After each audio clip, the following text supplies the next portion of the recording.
Hello guys, welcome to my 16th Wi-Fi battle. Maybe 5th. No, 16th Wi-Fi battle. This was a random battle against some guy on Pokemon Showdown as usual now.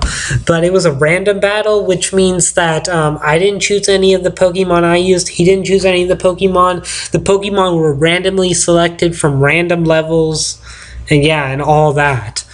So I didn't even have to take a look at this team before I even actually used it.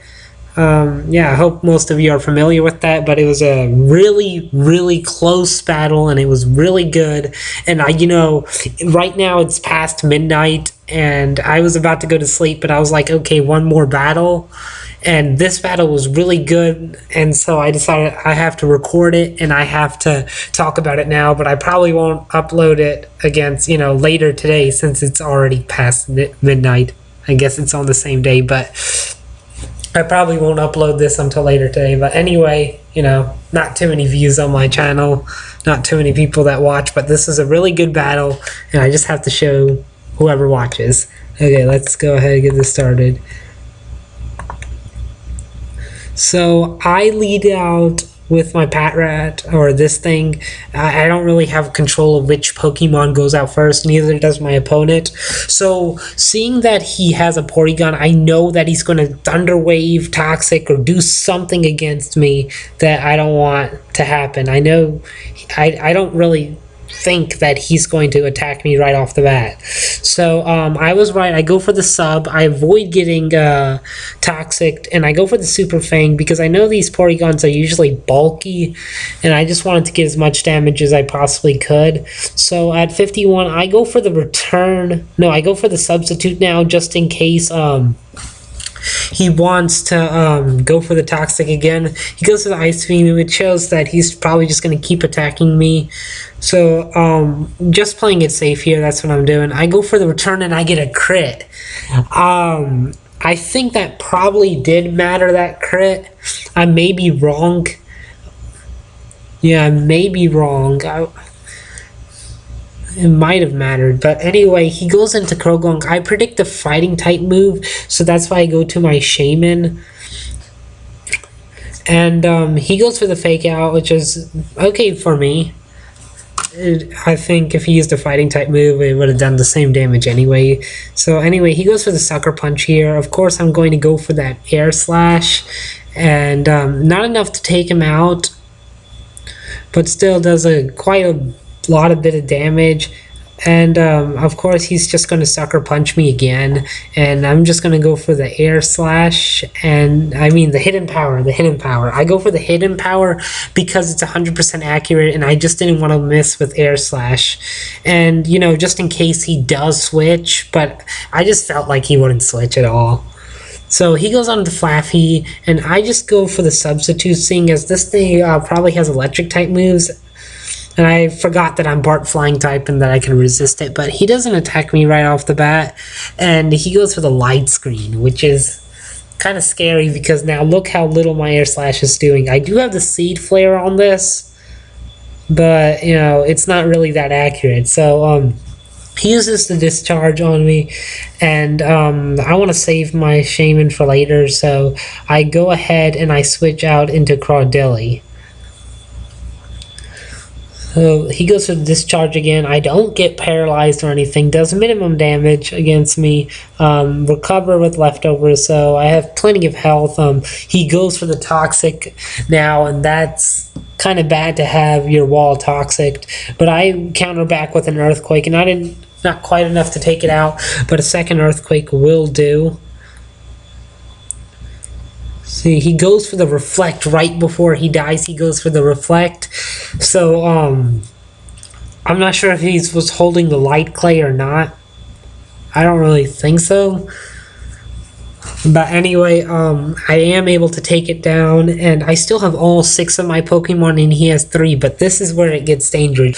Dangerous, okay? I know he's going to sub with the Medrivius because there's nothing I can do. It has the Levitate ability. I can't Earthquake it, and my other And my only other offensive move is the Seed Bomb. So I go into Scrafty, seeing as it's a dark type, and I just go for the Crunch now, trying to break that sub. And while he's in the sub, he goes for the Nasty Plot, which is really, really bad. Okay, so I go for the Crunch here. I probably should have Dragon Danced just to outspeed it, but you know, I go for the Crunch, which is probably a safe play just in case he decides to sub again, maybe predicting the Dragon Dance or just trying to be safe. But anyway, it doesn't do a whole lot of damage, it does a decent amount. But he's able to 2-hit KO me with Hidden Power. So I know I'm in a lot of trouble here, +2 Mischievous. So I go into my Conkeldurr, hoping that because it's really bulky that it will be able to take it, but no, it 1-hits KO me with a Shadow Ball. Okay, so now I'm feeling like I'm about to get sweeped here. So I go into my Shaman Sky, which is pretty fast. I believe it's faster than Mischievous. So I go for the Air Slash and it does like almost completely nothing. And he just Shadows Ball me, and that obviously kills. I mean, if it can one-hit KO Conkeldurr, it can, you know, one-hit KO that.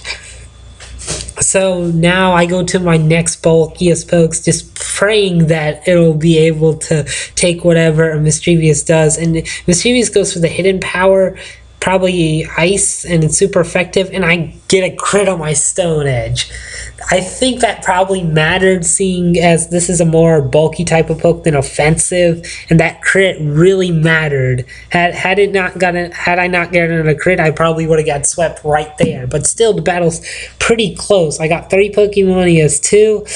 I wanted to save my Regirock for later. I know he's going for that water type move, so I switch into Crawdaddy. I didn't even pay attention to its ability, but you know, luckily it has that ability. I didn't take any damage. Doesn't really matter offensively since I just have 2 physical moves and it just boosted my special attack. So he goes for the Air Slash. I flinch on the first turn. Okay, he goes for the Air Slash again. And I flinch on the second turn too, so I'm not getting any damage on against it, but I really do need to get damage against it so I can take it out, because definitely my Regirock can't stand up to it. And then my little watchdog thing definitely can't, it might have trouble taking it down because I believe it knows Scald. In case it has the burn, I really would like to one-hit KO it if I could. So I go into Watchdog, and here's when I make a really big play. I go for the Hypnosis, and it hits. Because I want to save my Watchdog because he still has a Zapdos, as you can see on the right, but, you know, honestly, I didn't know that. But I didn't know that at that time, because when you random battle, you can't see each other's Pokemon that they didn't already use. But anyway, I go for the Hypnosis just to make sure I can take it out without any problems, because that last Pokemon is unknown for me, and you know, I have to be prepared just in case, you know, it could be another water type or something. So I go for the Hypnosis, luckily it hits, go for the return, still sleeping, so that's pretty much good for me. So here I go for the return again, able to take it out. I was able to kill it before it awakes. So now here's the big moment. Okay, now my opponent, he goes into his final Pokemon, Zapdos. He goes for the Heat Wave, doesn't do too much against me, able to take that nicely. I go for the Super Fang and I miss. Reason I go for the Super Fang instead of the return is because I thought maybe Zapdos could be pretty bulky, and I just wanted to get as much damage as I can so I can Stone Edge it with my Regirock. So luckily I go for the Super Fang again. It's able to get it to half, but he does have the leftovers, and he's able to gain some of it back. He goes to the Heat Wave next turn. I don't get able to go for another Super Fang or a return, which I was probably going for. Yeah, I was going for a return, but I don't get that chance. So he goes for the Toxic, and it doesn't matter because I go right away for the rest because I want to be safe just in case Stone Edge misses. So I do have the Chesto Berry on it, lucky for me. So I'm at full health. His Zapdos is at near full health. He goes for the Heat Wave. Obviously doesn't do much to me, and I think he made a huge misplay on this part. I miss with the Stone Edge right here. He should have gone for the Thunderbolt first turn. He probably gave up too early. He goes for the Thunderbolt again. It does like 32% damage. Luckily, I don't get paralyzed, but I miss the Stone Edge again. I missed the Stone Edge the second time. Okay, now here's where it really gets big, right here. A big play, that sounded wrong. He goes for the Thunderbolt again, and if you take notice that, I paused the video. If you take notice that if he had gone for the Thunderbolt instead of the Heat Wave, he probably could have won this battle. But no, he goes for his Thunderbolt, not quite enough to take me out, and I go for the Stone Edge, and luckily it hits on the third attempt. So it was a really good battle. I asked the person if I could like upload this to YouTube, and I didn't really get a response, so I just took it as a yes. But it was a really good battle. You know, it's past midnight here, but I thought I'd, record this because it was really good. I do have school tomorrow that I need to wake up early for and everything, but this was the last battle before I went to sleep, and then it was a really good one. Just thought I'd show it to you guys, but I'm not going to upload it until later today. I say today because it's past midnight. I'm repeating myself. Thank you guys for watching. Please remember to like, comment, and subscribe. Peace, guys.